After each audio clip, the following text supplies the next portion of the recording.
Bienvenue à toutes et à tous dans cette nouvelle vidéo sur les idées toujours de Kissinger. Et dans cette vidéo, nous allons naviguer aujourd'hui dans le conflit du Moyen-Orient, euh, région qui a été le théâtre de nombreux conflits au cours du XXe siècle. Et pour comprendre le rôle de Kissinger, il est important de saisir le contexte géopolitique de la région avant son intervention. Et le Moyen-Orient, a longtemps été une région de rivalité intense, exacerbée par des facteurs ethniques, et religieux et idéologiques. Et après la Seconde Guerre mondiale et la création de l'État d'Israël en 1948, les tensions ont atteint de nombreux sommets, aboutissant à plusieurs guerres entre Israël et ses voisins et les voisins arabes, notamment en 1948, 56, 67 et 73. Et la guerre des 6 jours de 1967 a particulièrement changé la donne, puisqu'Israël a infligé une défaite écrasante à la coalition d'États arabes, annexant des territoires stratégiques comme le Sina, la Cisjordanie et le plateau du Golan.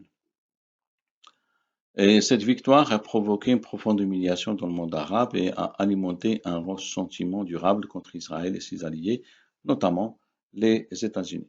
Le Moyen-Orient est également un champ de bataille idéologique pendant la guerre froide, avec l'Union soviétique soutenant de nombreux régimes arabes, tandis que les États-Unis soutenant Israël. Et cette rivalité a compliqué toute tentative de résolution des conflits, car chaque superpuissance cherchait à renforcer son influence dans la région.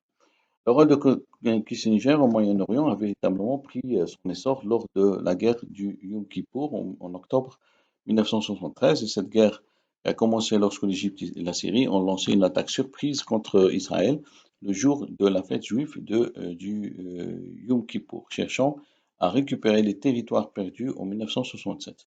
Initialement prise au dépourvu, Israël a subi de lourdes pertes avant de réussir à repousser les forces arabes. Et la guerre du Yom Kippour a révélé la fragilité de l'équilibre des pouvoirs au Moyen-Orient et a mis en évidence le danger d'un conflit direct entre les superpuissances. Les États-Unis ont soutenu Israël par un pont aérien de réapprovisionnement massif, tandis que l'Union soviétique a armé les forces arabes.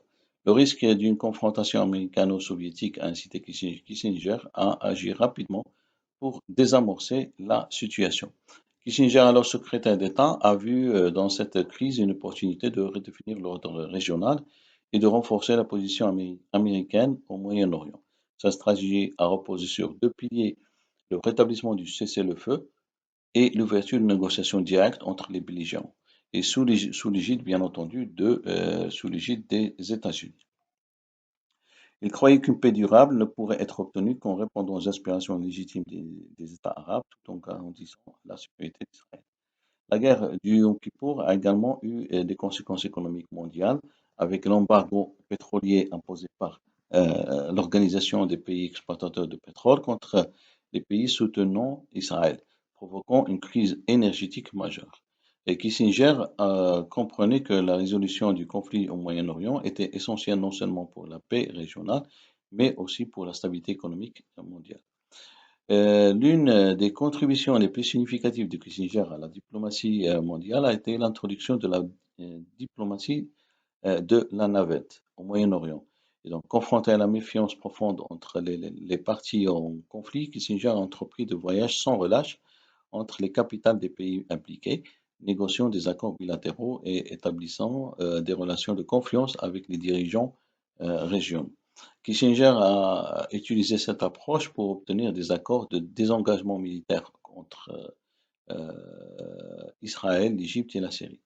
Le premier accord de ce type a été signé en janvier 1974 entre Israël et l'Égypte, suivi d'un accord similaire entre Israël et la Syrie en mai 1974.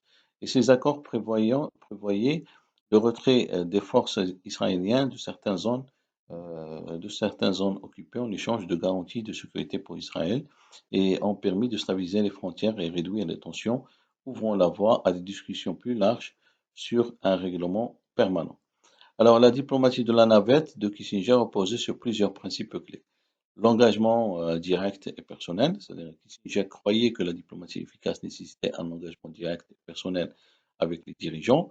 En rencontrant individuellement les chefs d'État, il a pu naviguer les sensibilités politiques et adapter ses propositions aux besoins spécifiques de chaque parti. Le gradualisme, où au lieu de chercher un accord global immédiat, Kissinger adoptait une approche graduelle, négociant des accords intermédiaires qui réduisaient progressivement les tensions et construisaient la confiance entre les parties. Il comprenait que les attentes irréalistes pouvaient faire échouer le processus de paix. Impartialité perçue, il a toujours, Kissinger, bien que les États, bien sûr, les États-Unis soient clairement alliés à Israël, Kissinger a cherché à maintenir une impartialité perçue dans ces négociations. Il a travaillé pour répondre aux préoccupations des États arabes, en particulier celles de l'Égypte, afin de les éloigner de l'influence soviétique et de les rapprocher des États-Unis. Et dernier point, c'est la pression et les incitations, où Kissinger a habilement utilisé une combinaison de pression et d'incitation pour obtenir des concessions des deux côtés. Pour Israël, cela signifiait des garanties de sécurité américaine et une aide militaire, et pour les États arabes, cela incluait la promesse d'une reconnaissance de leurs droits territoriaux et d'un rôle plus important sur la scène internationale. L'un des succès les plus remarquables de Kissinger au Moyen-Orient a été sa capacité à réorienter la politique étrangère de l'Égypte sous le président Anwar Sadat. Après la guerre du Yom Kippour, Sadat a conclu que la voie militaire pour récupérer le Sina et d'autres territoires perdus en 1967 était, était futile. Il a donc cherché une solution diplomatique, mais il avait besoin de l'appui américain pour faire avancer ses objectifs. Et Kissinger a reconnu cette opportunité et a travaillé pour éloigner l'Égypte de l'influence soviétique en échange d'un engagement sérieux dans le processus de paix. Il a offert à Sadat le soutien diplomatique et économique des États-Unis et ces stratégies a porté ses fruits. Donc, en 1977, Sadat a surpris tout le monde en se rendant à Jérusalem pour rencontrer le Premier ministre israélien Menahem Begin, marquant un tournant historique dans les relations arabo-israéliennes. Et la diplomatie de Kissinger a préparé le terrain pour plus tard les accords de Camp David en 1978, bien qu'ils ne soient plus en fonction à ce moment-là. Ces accords ont abouti à un traité de paix entre Israël et l'Égypte en 1979 et ils ont solidifié le rôle des États-Unis en tant que médiateur clé dans le conflit israélo-arabe. L'Égypte,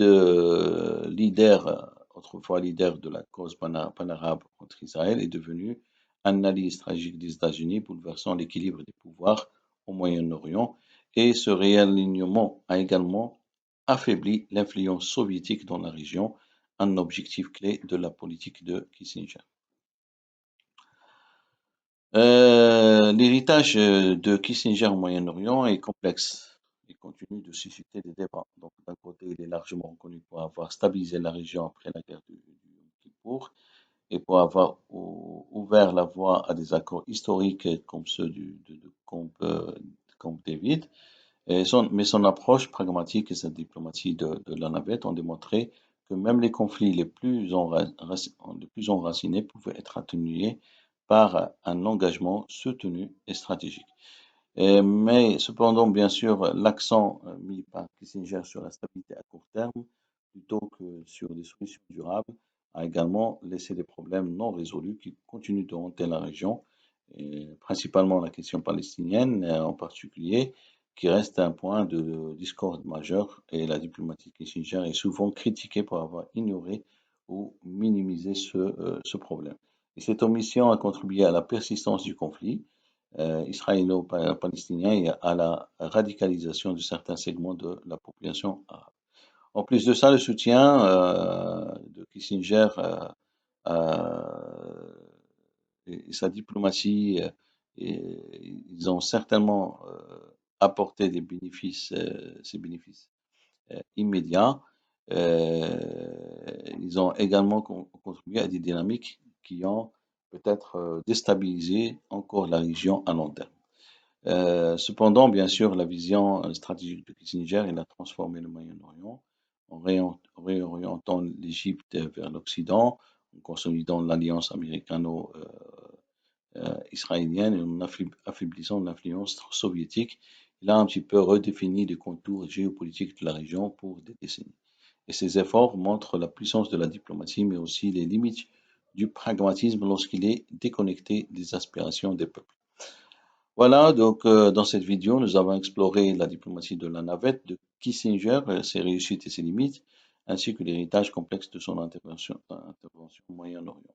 Et son approche pragmatique a apporté des résultats tangibles, mais elle a aussi montré les défis de la diplomatie lorsqu'elle ne parvient pas à aborder les questions de fond.